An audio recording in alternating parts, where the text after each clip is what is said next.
O que existe embaixo de Brasília? Parte 1. A porta que não existe. Eu não deveria ter entrado. Sei disso agora. Sabia disso naquele momento também. Mas tem uma coisa que ninguém te conta sobre trabalhar em lugares grandes, importantes, cheios de segredo. Você começa a achar que as regras foram feitas para outras pessoas. Que curiosidade é diferente de imprudência. Que abrir uma porta é só abrir uma porta. Meu nome é Marcos.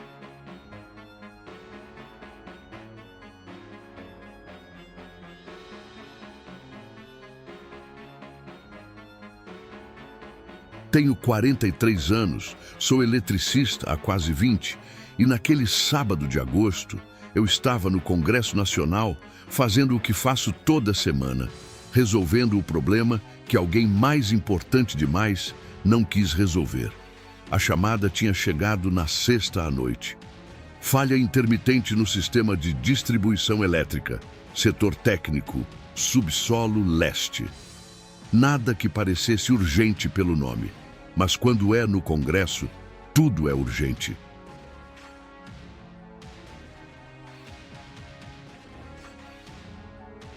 Peguei minha bolsa, avisei minha esposa que voltaria para o almoço, dei um beijo na testa da minha filha mais nova que ainda dormia e fui. O estacionamento estava quase vazio. Um sábado sem sessão tem um silêncio diferente naquele lugar. Pesado. Como se o prédio respirasse mais devagar quando não tem ninguém olhando. Meu colega Reginaldo foi comigo.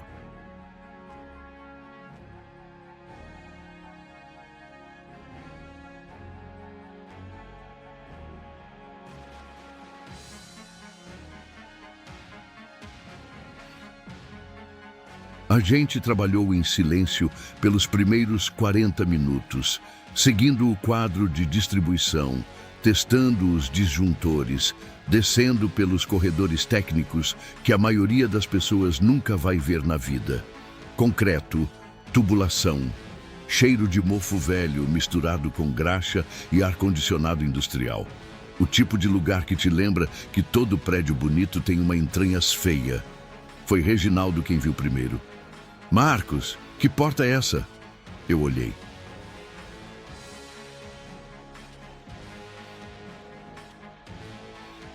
No fundo do corredor, depois de uma curva que não constava na planta que tínhamos em mãos, havia uma porta de aço, larga, pesada, com uma maçaneta de alavanca simples, sem cadeado, sem identificação, sem nenhuma plaquinha.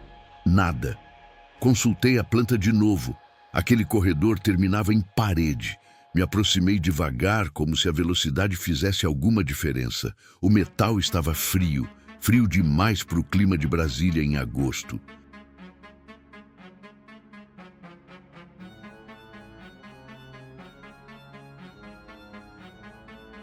Passei a mão na superfície e senti uma vibração baixíssima, quase imperceptível, como se houvesse algo funcionando do outro lado. Maquinário, ventilação, não soube dizer. Não está no mapa, disse Reginaldo atrás de mim. Eu sei. Então a gente não entra. Ele tinha razão, completamente. Qualquer profissional com juízo teria dado meia volta, registrado a ocorrência, comunicado o responsável e ido embora tomar um café. Eu tenho juízo, tenho família, tenho conta para pagar e filho para criar. Empurrei a maçaneta. A porta abriu sem resistência, sem barulho, como se estivesse esperando. O que estava do outro lado não era uma sala técnica, era um corredor, comprido, estreito, iluminado por uma fileira de lâmpadas fluorescentes fracas que piscavam num ritmo lento, quase como respiração. O chão era concreto bruto, as paredes, concreto bruto, o teto, baixo o suficiente para eu sentir vontade de encolher os ombros. E o corredor desaparecia na escuridão lá na frente, longe demais. Longe demais para estar dentro do Congresso Nacional. Olhei para Reginaldo. Ele balançou a cabeça uma vez. Eu não vou. Entrei sozinho. Se você chegou até aqui, preciso que você faça uma coisa por mim. Curte esse vídeo agora. Não porque eu quero número, mas porque enquanto eu conto isso, eu ainda consigo sentir o cheiro daquele corredor. E saber que tem alguém do outro lado me ajuda a continuar. O primeiro passo além da porta foi o mais difícil. Não por medo, ainda não era medo naquele momento. Era outra coisa, uma resistência física, como quando você está prestes a pular numa piscina fria e o corpo inteiro trava por um segundo antes de obedecer. Atravessei esse segundo e entrei. O corredor tinha um cheiro próprio. Não era mofo, não era graxa, não era nenhum dos cheiros normais daquele tipo de lugar. Era algo mais seco, mais antigo. Como papel velho guardado em caixa fechada por décadas. Como se o ar ali dentro não circulasse há muito tempo e, de repente, eu tivesse quebrado esse equilíbrio só de respirar. Caminhei devagar. A cada passo, o som dos meus próprios tênis ecoava de um jeito levemente errado. Não era o eco normal de corredor, era um eco com atraso, como se o som precisasse de um instante a mais para voltar, como se o espaço fosse maior do que parecia. Contei mentalmente meus passos. 50, 100, 120. Já deveria ter ultrapassado os limites físicos do prédio. Tentei não pensar nisso. As paredes começaram a mudar. Não dramaticamente. Nada explodiu. Nada se transformou. Foi sutil. O concreto foi dando lugar a um revestimento mais antigo, blocos de alvenaria com argamassa grossa, o tipo de construção que você vê em porões de prédios dos anos 60. Como se o corredor fosse ficando mais velho conforme eu avançava. Então vi a primeira sala, uma porta de madeira entreaberta à minha direita. Empurrei com o pé sem encostar a mão. Dentro havia uma mesa metálica enferrujada, 2 cadeiras e em cima da mesa, arquivos. Pastas de papel pardo com lombadas numeradas à mão. Peguei uma. A capa dizia apenas um número e uma data. 1971. Abri. Eram fichas. Fichas de pessoas. Nome, foto 3x4 em preto e branco, dados físicos, anotações à mão em tinta azul desbotada. Não havia cabeçalho. Não havia logotipo. Nenhuma identificação de qual órgão tinha produzido aquilo. Só os nomes. Só os rostos olhando para mim de dentro daquele papel amarelado. Fechei a pasta. Coloquei de volta. Saí da sala e continuei andando. Havia outras portas. Não abri mais nenhuma. Foi quando percebi as marcas nas paredes. Estavam na altura das mãos. Sulcos no concreto, fundos irregulares. Não eram grafites, não eram ferramentas. Eram marcas de dedos. Alguém tinha arranhado aquelas paredes com as próprias unhas, em sequências longas, como se estivesse sendo arrastado, ou como se estivesse tentando não ser. Parei. Iluminei com a lanterna do celular. As marcas continuavam, metros e metros, por toda a extensão do corredor que eu conseguia ver. E foi aí que percebi outra coisa. No teto, espaçadas em intervalos regulares, havia câmeras, pequenas, antigas, modelo analógico, do tipo que se instalava nos anos 80.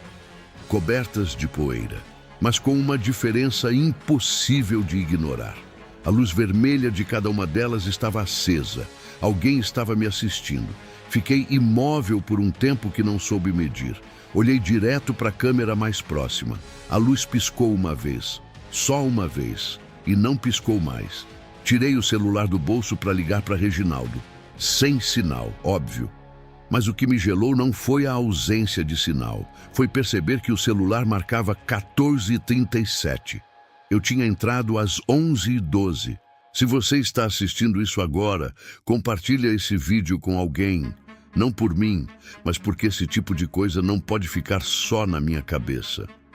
Alguém mais precisa saber o que existe embaixo daquele prédio. 3h25. Fiquei parado no meio daquele corredor, relendo o horário no celular, como se os números fossem mudar se eu olhasse tempo suficiente. 14h37. Eu tinha entrado às 11h12, mas na minha cabeça, na minha percepção de cada segundo que havia passado, não tinha sido mais do que 20 minutos, talvez 30. O corpo não mente dessa forma. Você sente quando o tempo passa. Sente fome. Sente o cansaço acumulando nos joelhos. Sente a boca secar. Eu não sentia nada disso. Era como se aquelas 3 horas simplesmente não tivessem existido para mim, mas tivessem existido para o mundo lá fora. Guardei o celular e tentei me orientar. Virei de costas para o fundo do corredor e comecei a andar de volta. Firme, controlado. Me repeti mentalmente que era uma falha no relógio, que o celular tinha bugado sem sinal, que havia uma explicação simples para tudo aquilo e eu ia encontrá-la quando saísse. Andei por uns 5 minutos. O corredor não acabou. Parei. Respirei fundo. Continuei andando. Mais 5 minutos, mais 10. A porta de aço pela qual eu tinha entrado não aparecia. O corredor seguia idêntico à minha frente.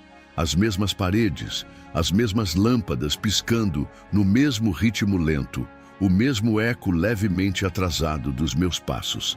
Abri a câmera do celular para usar como lanterna extra e fotografei o corredor na minha frente. Depois fotografei o corredor atrás. As fotos eram iguais. Literalmente iguais. O mesmo ângulo, a mesma profundidade, a mesma escuridão se fechando nas duas extremidades. Eu estava no meio de um corredor que era igual nos 2 sentidos, e eu não sabia mais qual era a entrada. Foi então que vi a luz. Não era fluorescente, era mais quente, amarelada, vindo por baixo de uma porta que eu tinha certeza absoluta de não ter visto antes. Estava à minha esquerda, a uns 10 metros, uma porta de madeira, mais nova que as outras, com uma fresta de luz laranja escapando pela base. Não queria abrir. Abri. A sala era pequena, menor que um banheiro. Uma cadeira de metal no centro, um abajur velho no chão, ligado a uma extensão que sumia na parede, e em cima da cadeira, um gravador. Daqueles de fita cassete, anos 80, plástico bege amarelado pelo tempo. E em cima do gravador, um pedaço de fita adesiva branca, com um nome escrito a caneta azul. Meu nome, Marcos. Não meu nome completo. Não meu CPF, não minha matrícula, não nenhum dado formal. Só Marcos. Escrito com uma caligrafia apressada, levemente inclinada para a direita. A tinta parecia recente, o papel adesivo parecia recente. Fiquei olhando por um tempo que não soube medir. Depois apertei play. A fita começou a girar. Houve um segundo de chiado, aquele chiado analógico que parece que o silêncio está sendo descascado. E então veio a voz, a minha voz, descrevendo o corredor, descrevendo o cheiro de papel velho, descrevendo os arquivos de 1971, as marcas de unhas nas paredes, as câmeras com a luz vermelha acesa, cada detalhe na ordem exata em que eu havia vivido, como uma gravação feita em tempo real de tudo que eu tinha experimentado desde que entrei pela porta de aço. Fiquei imóvel, escutando minha própria voz contar minha própria história. E então chegou a parte diferente. A voz, minha voz, parou por um segundo. Deu para ouvir uma respiração e depois continuou, num tom levemente mais baixo, como quem fala uma coisa que não quer que ninguém mais ouça. Não olha para trás agora, Marcos. O gravador clicou. A fita acabou. Olhei para trás. Comenta aqui embaixo uma coisa. Você teria apertado play? Porque eu me pergunto isso toda noite. Se eu soubesse o que ia ouvir, eu teria apertado mesmo assim. E isso me diz algo sobre mim, que eu ainda não sei se consigo aceitar. Não havia nada. O corredor estava vazio. As lâmpadas piscavam no mesmo ritmo de sempre. O eco dos meus próprios passos voltou levemente atrasado, como sempre. Nada tinha mudado, nada estava diferente. E mesmo assim eu não conseguia respirar. Fiquei parado na porta daquela salinha por um tempo que desta vez eu nem tentei medir. Só olhei. Só observei cada centímetro daquele corredor até ter certeza. Uma certeza que nunca veio completamente, de que estava sozinho. Depois virei. E a porta de aço estava lá, a menos de 10 metros, do meu lado direito, aberta. exatamente como eu tinha deixado. Não pensei, não analisei. Fui, atravessei a soleira e o cheiro mudou imediatamente. De volta ao mofo, à graxa, ao ar-condicionado industrial. O corredor técnico normal, iluminado, familiar. Reginaldo estava exatamente onde eu tinha deixado, encostado na parede, olhando o celular. Ele ergueu os olhos quando me ouviu. 11 minutos, ele disse, antes mesmo de eu abrir a boca. Eu ia te chamar agora. Olhei para o meu celular. 11h23, 11 minutos. O celular dele marcava 11 minutos desde que eu tinha entrado. O meu ainda marcava 14h37. Não falei nada. Peguei minha bolsa. Disse que a falha estava numa tubulação inacessível e que ia precisar de uma equipe maior. Reginaldo não questionou. A gente subiu em silêncio. No caminho para a saída, passei pela recepção de segurança. O mesmo segurança que tinha nos recebido de manhã estava lá. Me olhou, deu um aceno. Normal. Nada no rosto dele indicava que algo estava errado, que eu estava errado. Cheguei em casa às 12h15. Minha esposa perguntou se eu queria almoço. Disse que sim. Sentei à mesa com minha filha, comi, respondi perguntas sobre o trabalho com respostas vagas. Normal. Tudo normal. Naquela noite, quando minha família dormiu, fui até a cozinha, abri as fotos do celular e procurei as imagens que tinha tirado lá embaixo. Os arquivos, as marcas nas paredes, as câmeras, todas deletadas. A galeria mostrava as últimas fotos antes da visita. Fotos da minha filha, no aniversário dela, 2 semanas antes. E depois, nada. Um vazio de 2 semanas, sem nenhum registro. Exceto uma única foto, no final da galeria, sem data, sem hora. Uma imagem escura, quase preta, com granulação alta, como se tivesse sido tirada no escuro absoluto sem flash. Amplie na tela. Demorei quase 1 minuto para entender o que estava vendo. Era um corredor. Dava para perceber pelo teto baixo, pelas lâmpadas apagadas, visíveis como formas escuras no teto. E ao fundo, uma figura, de costas, pequena pela distância, mas nítida o suficiente para me fazer segurar a respiração. Usando o mesmo uniforme que eu usava naquele dia, a mesma cor, o mesmo modelo, o mesmo detalhe da faixa refletiva no ombro direito. Não era eu. Eu não tinha tirado aquela foto. Meu celular não tinha flash ativo. E eu não estava de costas para mim mesmo. Salvei a imagem em 3 lugares diferentes. Mandei para o e-mail, para o Drive, para o número da minha esposa com a mensagem "Guarda isso". Ela respondeu de manhã perguntando o que era. Disse que era um teste de câmera. Nunca mostrei para ninguém de verdade. Tentei voltar ao Congresso 2 semanas depois. Fui com uma desculpa técnica. Pedi acesso ao subsolo leste. O responsável consultou o sistema e disse que não havia nenhum chamado aberto, que o setor técnico estava regular e que a minha última visita registrada tinha sido em junho, 2 meses antes. Não havia registro da visita de agosto. Eu não existia naquele dia. Ainda tenho a foto. Ainda acordo às 3 da manhã às vezes e fico olhando para o teto pensando no que minha própria voz disse naquela fita. Não na parte que descreveu tudo o que aconteceu. Essa parte eu entendo, de alguma forma, de algum jeito que eu nunca vou conseguir explicar. Aquilo foi gravado. O que eu não consigo parar de pensar é na última frase.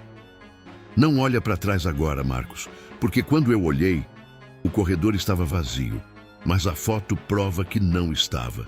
Se você assistiu até aqui, eu preciso que você faça uma coisa. Segue esse canal. Não porque eu quero número, mas porque eu ainda tenho mais coisas para contar. E algumas delas são piores do que essa. Muito piores. Te vejo no próximo vídeo, se você tiver coragem de voltar.